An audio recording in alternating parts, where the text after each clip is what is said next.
नमस्कार, आप देख रहे हैं सुप्रभात न्यूज एमपी और मैं हूं आपके साथ महक कपूर। आइए नजर डालते हैं 25 फटाफट बड़ी खबरों की ओर। इससे पहले न्यूज को कहां से देख रहे हैं आप हमें कमेंट करके जरूर बताएं।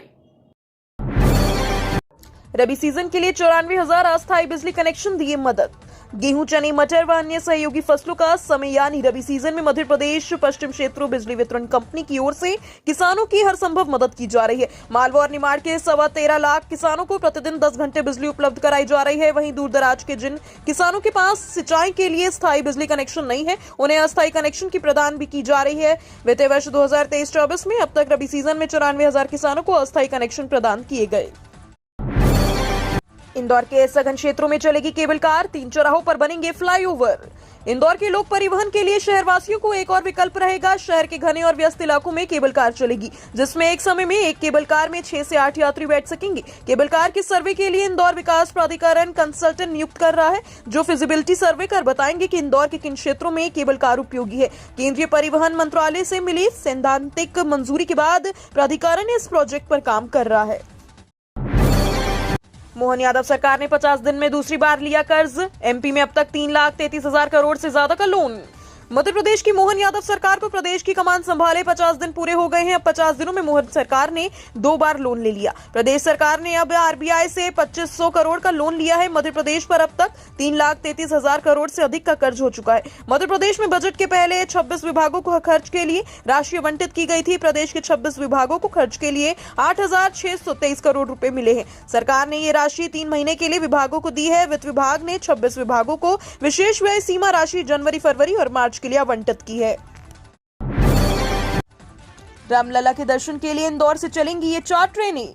रामलला की प्राण प्रतिष्ठा के बाद अयोध्या स्थित राम मंदिर को आम लोगों के दर्शन के लिए खोल दिया गया। रामलला के दर्शन करने वालों का तांता लगा है। इंदौर सहित मध्य प्रदेश से सभी बड़ी संख्या में श्रद्धालु अयोध्या जा रहे हैं। श्रद्धालु लंबे समय से इंदौर और अयोध्या के बीच चलने वाली ट्रेनों के स्केड्यूल का इंतजार कर रहे थे। इसके चलते अब इस पर विराम लग गया है। पश्चिम रेलवे ने इंदौर और अयोध्या धाम के बीच चलने वाली साप्ताहिक स्पेशल ट्रेन की समय सारिणी जारी कर दी है।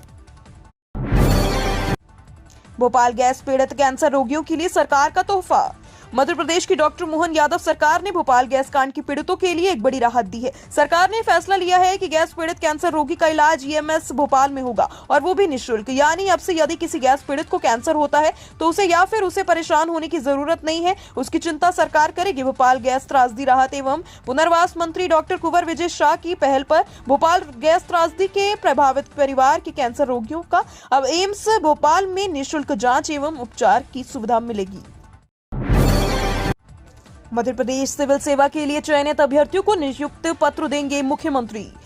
मध्य प्रदेश सिविल सेवा के वर्ष 2019 और 2020 के लिए चयनित 686 अभ्यर्थियों को आज गुरुवार को रविंद्र भवन में आयोजित कार्यक्रम में डॉक्टर मोहन यादव नियुक्ति पत्र देंगे। इस अवसर पर सुशासन की प्रक्रियाओं पर संवाद भी होगा। नवागत अधिकारियों को गुड गवर्नेंस, सतत विकास का लक्ष्य एवं सरकार के विजन से अवगत कराया जाएगा। सामान्य प्रशासन विभाग के अधिकारियों ने बताया कि चयनित अभ्यर्थियों में 187 अनारक्षित, 157 अन्य पिछड़ा वर्ग, 110 अनुसूचित जाति, 150 अनुसूचित जनजाति एवं 82 आर्थिक रूप से कमजोर वर्ग के अभ्यर्थी हैं।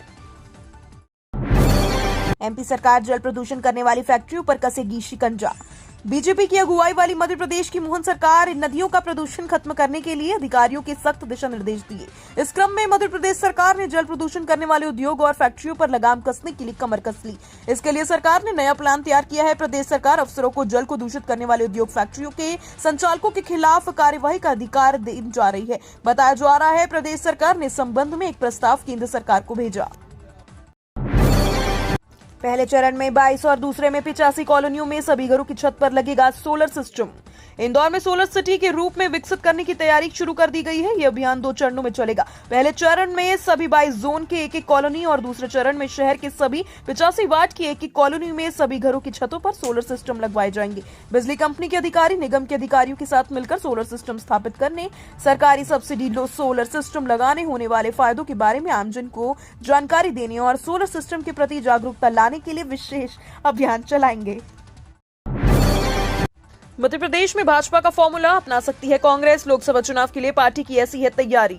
विधानसभा चुनाव में करारी हार से निराश कार्यकर्ताओं को उत्साहित करने के लिए कांग्रेस लोकसभा चुनाव में कमलनाथ, दिग्विजय सिंह, कांतिलाल भूरिया सहित दिग्गज नेताओं को चुनाव मैदान में उतार सकती है। कुछ ऐसे नेताओं को भी चुनाव लड़ाने पर विचार किया जा रहा है जो विधानसभा चुनाव में हार गए थे। इनमें केपी सिंह, कमलेश्वर पटेल, तरुण भनोत, हीना कांवरे सहित अन्य नेताओं के नाम प्रमुख हैं। इसके लिए पार्टी द्वारा लोकसभा क्षेत्रवार कार्यकर्ताओं से फीडबैक लिया जा रहा है। 4 मार्च को मोहन कैबिनेट जाएगी अयोध्या, करेगी श्री राम लला के दर्शन। मध्य प्रदेश की मोहन कैबिनेट 4 मार्च को अयोध्या जाएगी। सभी वहां श्री राम लला के दर्शन करेंगे। भारतीय जनता पार्टी ने सभी राज्यों के लिए अलग अलग कार्यक्रम निर्धारित किए हैं। वहीं प्रत्येक लोकसभा क्षेत्र से 10-10 हजार श्रद्धालुओं को पार्टी द्वारा अयोध्या धाम भेजा जाएगा। इसकी तैयारियां प्रारंभ हो गई हैं। 22 जनवरी को अयोध्या में नवनिर्मित श्री राम मंदिर में श्री राम लला की प्राण प्रतिष्ठा की गई। इंडिया पर बंगाल की सीएम ममता बनर्जी ने दिया बयान तो ज्योतिरादित्य सिंधिया बोले। पश्चिम बंगाल की सत्ताधारी पार्टी तृणमूल कांग्रेस के चीफ और बंगाल की सीएम ममता बनर्जी ने इंडिया महागठबंधन को लेकर बयान दिया, जिसके बाद सियासी गलियारों में हलचल मच गई। उन्होंने इंडिया गठबंधन का साथ छोड़ो का ऐलान कर एकला चलो का नारा दिया। उन्होंने कहा कि टीएमसी सूबे की सभी 42 सीटों पर गठबंधन के साथ नहीं बल्कि अकेले चुनाव लड़ेगी। अब सीएम ममता बनर्जी के बयान पर केंद्रीय मंत्री ज्योतिरादित्य सिंधिया ने बयान दिया है। उन्होंने इंडिया गठबंधन को घमंडिया गठबंधन बताया। पेंशन संबंधी आवेदन लेने और सुनवाई के लिए कलेक्ट्रेट में रहेगी विशेष व्यवस्था।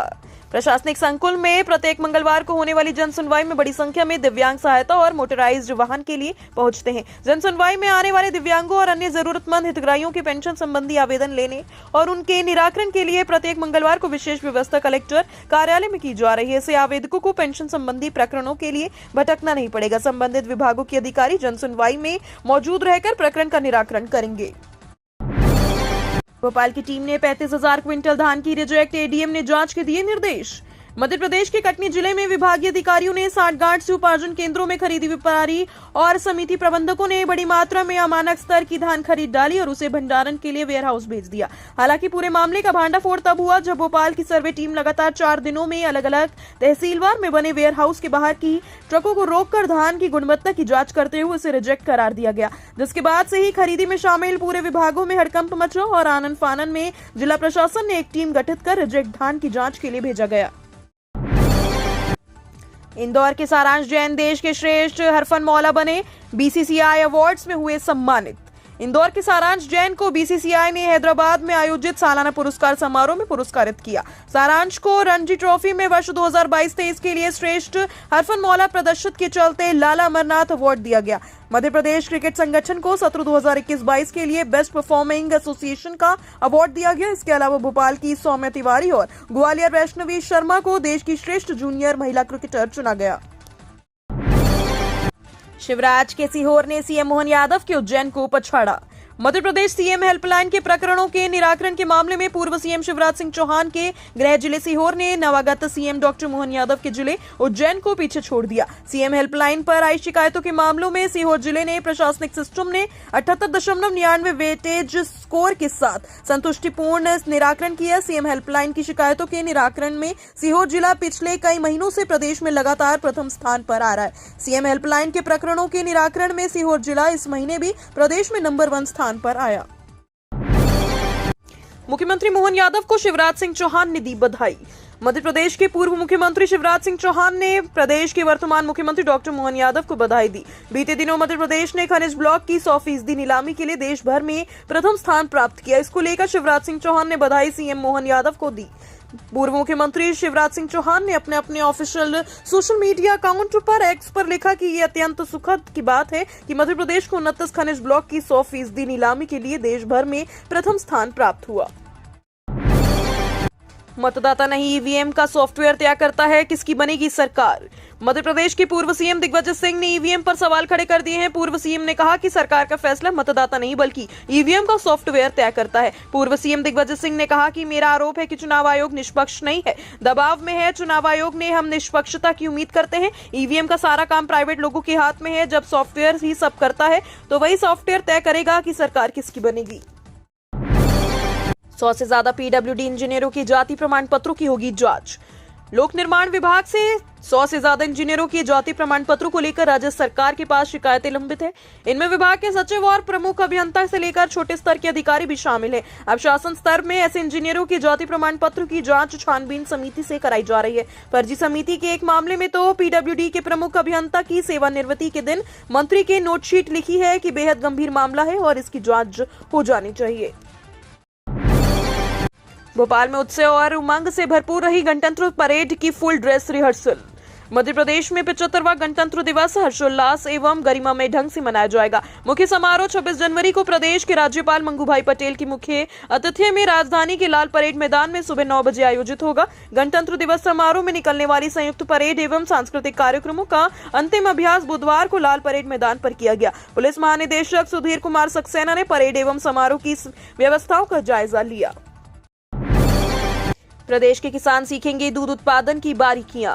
पशुपालन मंत्री लखन पटेल ने बुधवार को यहां राज्य पशुपालन प्रशिक्षण संस्थान के नवनिर्मित प्रयोगशाला भवन के लोकार्पण करने के बाद विभागीय पशुधन संजीवनी 1962 कॉल सेंटर का अवलोकन किया। इस मौके पर उन्होंने कहा कि पंजाब में 1 से 3 फरवरी तक लगने वाले पंजाब दुग्ध संघ के मेले में प्रदेश के किसानों को भी भ्रमण कराया जाएगा, जिससे वह दुग्ध उत्पादन व विपणन की बारीकियां सीख सकेंगे। राज्य पशुपालन प्रशिक्षण संस्थान भोपाल के नवनिर्मित प्रयोगशाला भवन का लोकार्पण किया गया। बेंगलुरु से इंदौर जाने वाला विमान बिगड़ा, करानी पड़ी इमरजेंसी लैंडिंग। इंदौर आ रहे विमान के हवा में खराब होने के बाद उसकी इमरजेंसी लैंडिंग बेंगलुरु में कराई गई। कुछ देर पहले विमान ने बेंगलुरु के विमानतल से ही इंदौर के लिए उड़ान भरी थी। विमान की सुरक्षित लैंडिंग से यात्रियों ने राहत की सांस ली। बाद में कंपनी ने दूसरे विमान से यात्रियों को इंदौर पहुंचाया। इंडिगो के विमान शाम 7 बजे बेंगलुरु से इंदौर के लिए रवाना हुआ। उसमें 100 से ज्यादा यात्री सवार थे। उड़ान भरने की कुछ देर बाद ही पायलट को तकनीकी खराबी का पता चला। उन्होंने तुरंत बेंगलुरु एयरपोर्ट से संपर्क किया और इमरजेंसी लैंडिंग की अनुमति मांगी।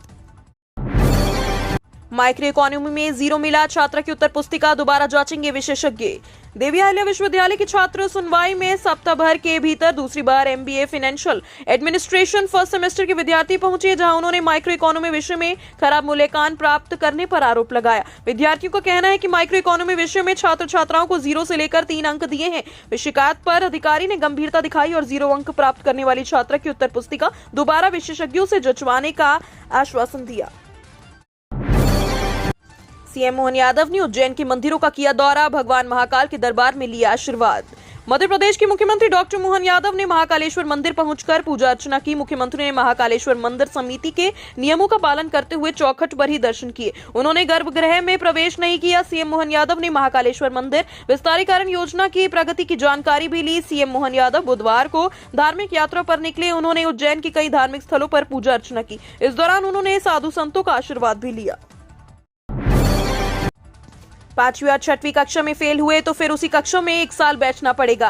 राज्य शिक्षा केंद्र ने 5वीं और 8वीं की वार्षिक परीक्षाओं को लेकर नई गाइडलाइन जारी कर दी है। इस गाइडलाइन के तहत अब मुख्य परीक्षा में फेल होने वाले छात्रों को वापस उसी कक्षा में 1 साल और बैठना पड़ेगा। पहले उसे दूसरी कक्षा में प्रमोशन दे दिया जाता था, इससे शिक्षा के स्तर में गिरावट होने लगी। अब राज्य शिक्षा केंद्र ने बदलाव करते हुए मुख्य परीक्षा में केवल पूरक परीक्षा वाले ही एक मौका दिए जाने का निर्णय लिया गया। आज से 27 जनवरी तक आम लोगों के लिए खुला रहेगा राजभवन। मध्य प्रदेश का राजभवन 3 दिनों के लिए आम लोगों के लिए खोला जा रहा है। अगर आपने भी अभी तक राजभवन नहीं देखा तो आपके पास भी मौका है राजभवन घूमने का। मध्य प्रदेश के राज्यपाल मंगूभाई पटेल ने इसकी परमिशन दे दी है। राज्यपाल मंगूभाई पटेल ने निर्देश पर आगामी 3 दिनों तक आज 25 से 27 जनवरी तक राजभवन लोगों के लिए खुला रहेगा। गणतंत्र दिवस के मौके पर इसकी व्यवस्था की जा रही है ताकि आमजन भी राजभवन घूम सके।